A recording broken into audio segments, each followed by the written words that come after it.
Hello नमस्कार दोस्तों, welcome to my channel study with Anuk. Anuk परिवार में आपका बहुत बहुत स्वागत है। आज हम देखेंगे, लास्ट क्लास में हमने देखा था प्रियम्बल ऑफ कॉन्स्टिट्यूशन, जो पॉलिटी की सीरीज चल रही थी।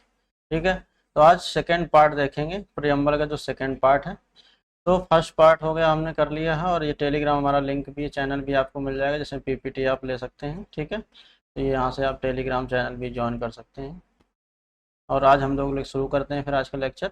सेकेंड पार्ट है प्रियम्बल ऑफ कॉन्स्टिट्यूशन। चलिए देखते हैं। तो लास्ट क्लास में हमने अगर थोड़ा रिकॉल करें तो हमने क्या बताया था कि जो उसके वर्ड थे, कीवर्ड्स थे, कौन कौन से आपको याद होंगे कीवर्ड्स? सॉवरेन, कौन कौन से कीवर्ड थे आपको? सॉवरेन आपको याद होगा, सोशलिस्टिक, सॉवरेन हो गया, सोशलिस्टिक हो गया, सेकुलर हो गया, डेमोक्रेटिक, रिपब्लिक। ये सारे वर्ड के बारे में हमने डिस्कशन किया था। ठीक है, इनका क्या मतलब है। अब इसके जो नेक्स्ट कीवर्ड्स हैं पहले उनको देखते हैं, फिर उसमें देखेंगे अमेंडमेंटेबिलिटी क्या होती है, और उसमें क्या क्या या क्या पार्ट है कि नहीं, क्वेश्चन है तो डायरेक्टली आता है। तो अगर बात करें नेक्स्ट क्या है आपके, जस्टिस की बात की गई है नेक्स्ट, कि जस्टिस में कितने तरह के होते हैं? 3 टाइप के जस्टिस होते हैं। कौन कौन से? Social justice, economic justice, and last one political. कौन कौन से जस्टिस हैं? Social justice, economic justice and political justice. तो आगे बढ़ते हैं, तो देखते हैं अगर सोशल जस्टिस की बात करें। सोशल जस्टिस का मतलब क्या है कि कोई मतलब डिस्क्रिमिनेशन नहीं होगा, यानी कि क्या होगा, नो डिस्क्रिमिनेशन कर सकता है, या नो डिस्क्रिमिनेशन और प्रिविलेज, यानी किसी को प्रिविलेज भी नहीं दिया जा सकता, privilege on the basis of, ना तो डिस्क्रिमिनेशन कर सकता है, ना कोई प्रिविलेज दिए जाते हैं ऑन द बेसिस ऑफ क्या, कल्चर हो गया आपका, रिलीजन हो गया, रेस होगा, कल्चर हो गया। तो ये सब के बेस पर किसी को डिस्क्रिमिनेशन नहीं किया जाता है, या कास्ट हो गया आपका, एंड जेंडर हो गया।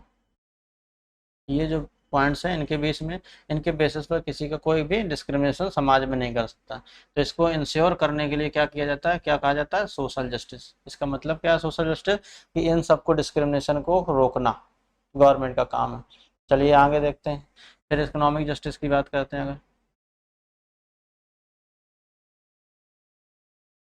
तो इकोनॉमिक जस्टिस मतलब क्या है कि जो भी रिसोर्सेस यानी जो राइट्स हैं, यानी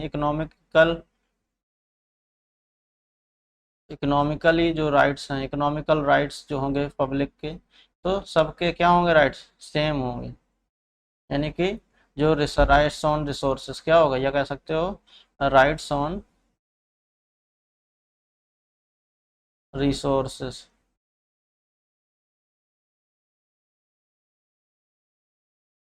ऑन रिसोर्सेस क्या होगा, इक्वल होगा। ठीक है, यानी कि इक्वल रिसोर्सेस की राइट्स होंगे। ठीक है, या सबको सेम पावर मिलेगी, यानी कि जो भी अपर एम्प्लॉयमेंट हो या जस्टिस को इंश्योर करने की बात करें। आगे हम लोग देखते हैं अगर। ठीक, फिर इसके बाद क्या नेक्स्ट है, last political justice. Political justice का मतलब क्या है कि every person have right,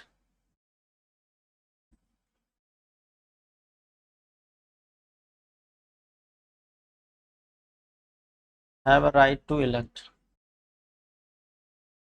right to elected, have right to elect और टू बी इलेक्टेड।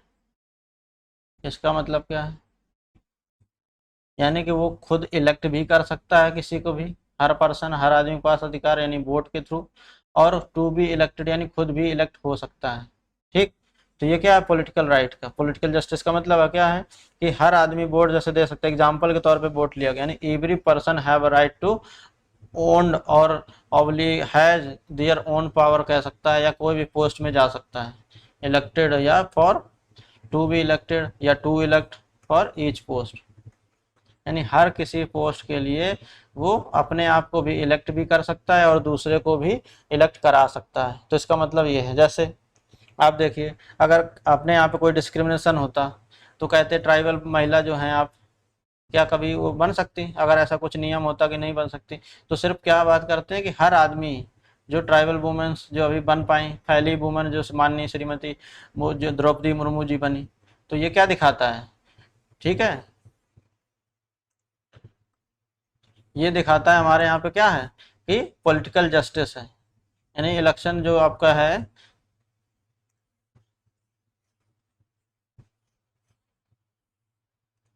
एग्जाम्पल के तौर पे क्या लिख सकते हो ऐसा कि इलेक्शन ऑफ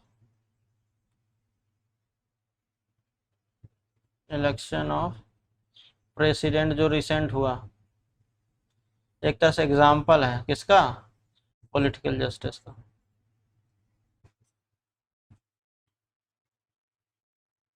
क्यों, क्योंकि जो फर्स्ट वुमेन तो ठीक है, ट्राइबल वुमेन को इलेक्ट किया गया, first tribal women president of India. First women कौन थी आपकी, माननीय प्रतिभा देवी सिंह जी पाटिल जी। तो ये दिखाता है कि हमारे यहाँ पर क्या है, पॉलिटिकल जस्टिस भी है, सोशल जस्टिस भी है और इकोनॉमिक जस्टिस भी है। और इसी में एक नेक्स्ट वर्ड होता है लिबर्टी। यानी लिबर्टी क्या है, लिबर्टी अगर सिंपल से मीनिंग करेंगे तो रिस्ट्रेन फ्रॉम ऑब्लिगेशन से, ये कह सकते हो आप। क्या है लिबर्टी, लिबर्टी किसकी किसकी है, थॉट्स की, लिबर्टी ऑफ थॉट्स, ठीक है, लिबर्टी ऑफ किसकी है आपकी, थॉट्स की है। यानी कि आप किसी भी तरह के विचार अपने अंदर सोच सकते हैं, जाहिर कर सकते हैं, मतलब थॉट्स ला सकते हैं। बिलीफ, तो बिलीव करने का मतलब कि आप कोई भी रिलीजन जैसे अडॉप्ट करते हैं तो आपका फेथ किस में है, ऑन एनी रिलीजन का आप फेथ रख सकते हो, बिलीफ ऑन एनी रिलीजन वगैरह में, जैसे कोई इस्लामिक कोई हिंदू धर्म को अपनाता तो कोई भी अडॉप्ट कर सकता है, किसी के लिए बाध्यता नहीं कि आप हिंदू रिलीजन को मानेंगे तब ऐसा रहेंगे। तो ये क्या दिखाता है, लिबर्टी ऑफ थॉट एक्सप्रेशन यानी बिलीफ। और अपना जाहिर सी बात है, आप जैसे आप क्या है प्रोटेस्ट करना, क्या एक तरह से एक्सप्रेशन का फ्रीडम है। तो लिबर्टी ऑफ एक्सप्रेशन है मतलब क्या है, आप अपनी भावना को एक्सप्रेस कर सकते हैं। क्या है, liberty of thought, belief, faith and expression. Liberty of thought, belief, faith हो गया आपका, और वर्शिप हो गया, यानी कि जिस तरह की आप पूजा करना पद्धति अपनाना चाहते हो कर सकते हैं, या जिस तरह के रिलीजन में या आस्तिक हो सकते हैं, एथीस्ट हो सकते हैं, तो उनमें आप फेथ रख सकते हैं। तो यानी लिबर्टी कितने टाइप की है, 5। लिबर्टी ऑफ थॉट्स की है, belief, thoughts, expression, belief, faith and worship. तो ये आपके किसकी कितने हैं लिबर्टी की, थॉट जो है 5 आपके वर्ड आ जाएंगे। अब इसके बाद क्या आता है, इक्वलिटी, इक्वलिटी हो गई आपकी। या फ्रेटर्निटी की अगर बढ़ते हैं तो फ्रेटर्निटी मतलब क्या होता है, फ्रेटर्निटी दो की अगर इसके बात करेंगे तो जैसे इंडिविजुअल डिग्निटी है, भाईचारा इसका मतलब होता है, इंडिविजुअल डिग्निटी, ठीक। और दूसरा यूनिटी इंटीग्रिटी वर्ड जो होता है, तो यूनिटी एंड इंटीग्रिटी। तो इंटीग्रिटी मतलब क्या, अखंडता, हम एकता और अखंडता जैसे बोलते हैं, एकता और अखंडता। तो ये क्या दिखाता है कि हम फ्रेटर्निटी भी अपनाते हैं तो इंटीग्रिटी होगी, यूनिटी भी होगी, ठीक। और इक्वलिटी भी देखा आपने, इक्वलिटी और इक्वल स्टेटस की बात हुई, यानी इक्वलिटी ऑफ, अगर बात करें नेक्स्ट जो टर्म यूज होता है क्या होता है, इक्वलिटी।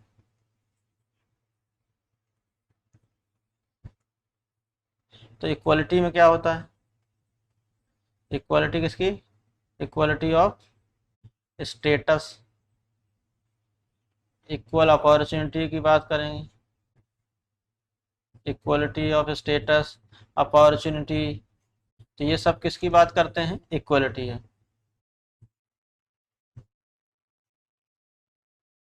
ठीक, तो ये हमने बात करी जो जो टर्म इसमें यूज हुए हैं आपके। तो कितने आपके टर्म अभी तक हमने देखे, क्या क्या देखा, sovereign, socialistic, secular, democratic and Republic. फिर इसके बाद क्या था, justice, liberty, equality and fraternity. तो ये क्या हुआ, ये सारे हमने टर्म आपके देखे जो प्रियम्बल में कीवर्ड्स जो यूज हुए, क्योंकि डायरेक्टली क्वेश्चन पूछ लेता है which among the following term used in the preamble, तो उसमें दे देगा या नहीं यूज हुए हैं, तो इस तरह क्वेश्चन बन जाते हैं। अब एक चीज और उसमें बचती है आपकी प्रियम्बल की अमेंडेबिलिटी की, यानी कि क्या इज द, क्वेश्चन कई बार आता है कि क्या प्रियम्बल हमारी क्या अमेंड किया जा सकता है, क्या ये कॉन्स्टिट्यूशन का पार्ट है। तो यह क्या कई बार ये क्वेश्चन आता है कि is preamble is part of constitution.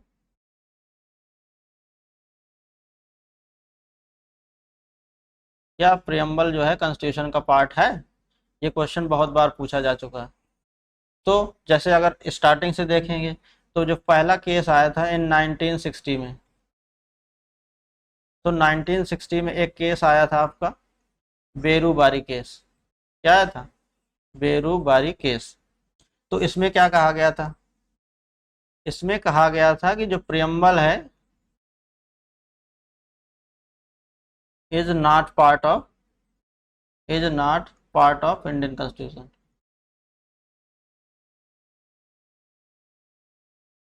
तो इसमें कहा गया कि जो प्रियम्बल है यानी प्रस्तावना है वो भारत के संविधान का भाग नहीं है। किस वाले केस में, 1960 में जो केस आया, क्या कौन सा केस था आपका, बेरूबारी केस। लेकिन बाद में जब क्या हुआ, जब दूसरा जजमेंट आया, तो दूसरा केस आया 1973 में, 1973 में एक दूसरा केस आया जिसे बोलते हैं केशवानंद भारती कोस, केशवानंदा भारती केस। कब आया है, 1973 में है। तो ये एक बात ये भी इसका फैक्चुअल खुद याद रखें, अब तक ये 13 जज की बेंच हुआ करती थी, 13 जजेस बेंच थी, और अभी तक की लार्जेस्ट बेंच है ये अभी तक। क्या थी ये, लार्जेस्ट बेंच है, इसमें 13 जजों ने पार्टिसिपेट किया। ये खुद में अपने आप एक डायरेक्टली क्वेश्चन बोलता है कि अब तक लार्जेस्ट जज कितने जजों की बेंच बैठी है, कॉन्स्टिट्यूशनल बेंच जिसे बोलते हैं। तो जब ये 73 में, 1973 में केशवानंदा भारती जब केस आया, तो उसमें कहा गया कि क्या प्रियम्बल का पार्ट है कि नहीं। तो इसमें सुप्रीम कोर्ट ने क्या कहा, preamble is a part of constitution, यानी कि इसमें कहा गया कि preamble is a part of constitution, बोला गया कि प्रियम्बल क्या है, हमारे संविधान का भाग है। ठीक, लेकिन उसमें फिर उसके बाद फिर से क्वेश्चन रेज हुआ कि क्या अमेंडेबिलिटी होगी कि नहीं होगी। तो उन्होंने कहा कि ये प्रियम्बल जब पार्ट है तो प्रियम्बल क्या है, अगर पार्ट होगा तो इसका बाद अमेंडेबिलिटी भी होगी। तो ये हमें ध्यान रखना, किस केस में कहा गया, पहले जो केस आया आपका बेरूबारी केस, इसमें क्या किया गया कि preamble is not a part of constitution. क्या कहा गया, not a part of, preamble is not a part of,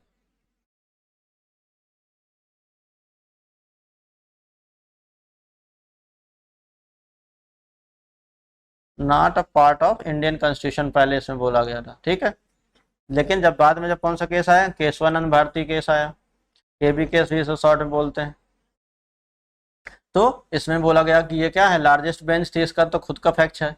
और दूसरा फिर इसमें कहा गया कि preamble is a part of constitution. इसमें खुद का एक डिसीजन और याद रखिएगा, तो अगर पहले इसी में क्या दिया गया था, कॉन्सेप्ट ऑफ किसका, बेसिक स्ट्रक्चर ऑफ कॉन्स्टिट्यूशन। क्या दिया गया था, concept of basic structure of constitution. तो basic structure of constitution directly ये क्वेश्चन कई बार पूछा गया कि किस केस में दिया गया था, तो किस केस में दिया गया था आपका केशवानंदा भारती केस 1973 में। तो ये बहुत ही इंपॉर्टेंट क्वेश्चन है, केस आता है, ये हर जगह आता है, आपको ये तो याद ही होना चाहिए, एकदम हैंड है फिंगर टिप्स पे होने चाहिए लगभग लगभग चीजें, ठीक है। तो आगे जब केस आया नेक्स्ट SR बोमाई केस आया, SR बोमाई केस आया 1994 में। तो उसमें फिर क्वेश्चन रेज हुआ कि क्या प्रियम्बल इज अमेंडेबल, तो उसमें कहा गया कि preamble is a part of constitution है, तो प्रियम्बल जब पार्ट होगा तो प्रियम्बल कैन बी अमेंडेड, ठीक। तो प्रियम्बल कैन बी, ये कब आया था ये केस, डायरेक्टली क्वेश्चन पूछ लेता कि इसमें ये कब हुआ था, तो इसमें भी बोला गया, इसमें क्या कहा गया SR बोमाई केस में, तो SR बोमाई में कहा गया कि preamble is a part of basic structure.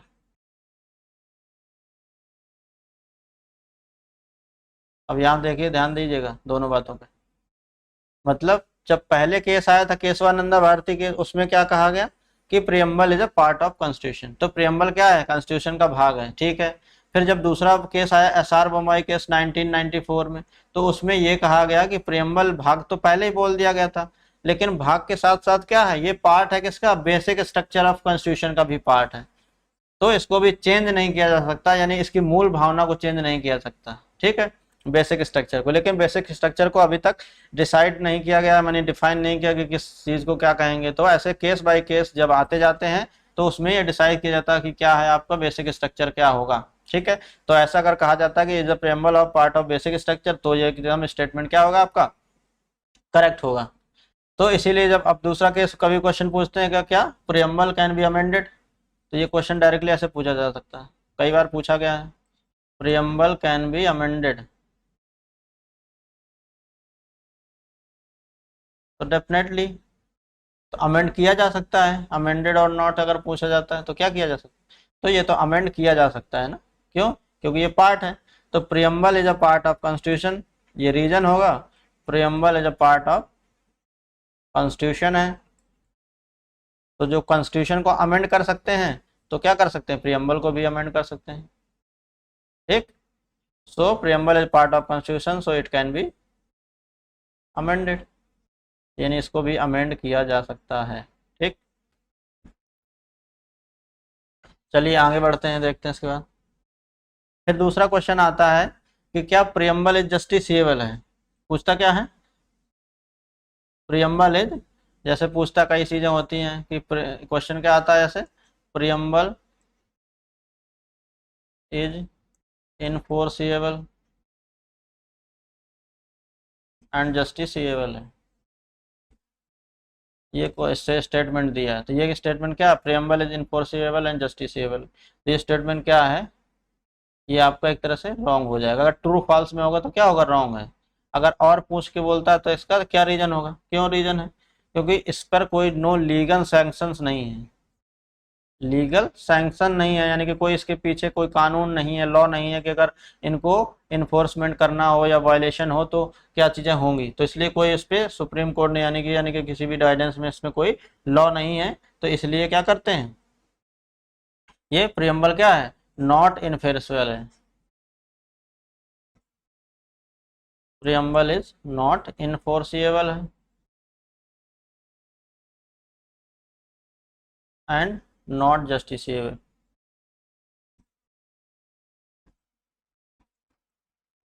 Not justiciable, और ये भी है कि ये भी किसी सोर्स ऑफ पावर नहीं है, क्योंकि ये सोर्स ऑफ पावर भी नहीं है, क्या सोर्स ऑफ पावर या अथॉरिटी किसी को देती भी नहीं है, तो इसलिए भी अमेंडमेंट किया नहीं जा सकता। तो ये है हमारा छोटा सा टॉपिक बचा था जो हमने प्रियम्बल के बारे में देख लिया है। अब इसका जो नेक्स्ट लेक्चर होगा उसमें हम देख लेंगे, अभी क्वेश्चंस वगैरह देखेंगे इसके, तो ये छोटा सा पार्ट बचा था जिसको हम आज कंप्लीट कर लिया है। आई hope you like video and thank you so much for watching, और ज़रूर आप कमेंट करके हमारे बताया करें जिससे हमें सजेशन भी मिल सके और हमारा मोटिवेशन भी बढ़े, हम नई नई चीज़ें लेके आएँ, और शेयर ज़रूर करें अपने दोस्तों के साथ, लाइक करें और चैनल को सब्सक्राइब भी करें, जिससे कि हमारा भी जो मोटिवेशन है वो बढ़ता रहे, ठीक है। तो आज के लिए इतना ही, अभी दूसरी जो क्लास आएगी उसमें नेक्स्ट क्लास में क्या करेंगे, कि उसमें क्वेश्चन हम इसमें ऐड ऑन करेंगे, और क्वेश्चन ऐड करने के बाद आपको दिए क्वेश्चन भी कराएंगे। फिर नेक्स्ट जो पार्ट बात करेंगे, फिर यूनियन टेरिटरीज और यूनियन ऑफ स्टेट्स की जो बात करते हैं वो बात करेंगे, पार्ट 1 के बारे में बात करेंगे, फिर यूनियन गवर्नमेंट के बारे में बात करेंगे। ठीक है, तो I hope you like the video and share a comment also, and thank you so much for watching again and take care. आप जरूर अपनी हेल्थ का भी बहुत ध्यान रखें। Thank you and thank you so much.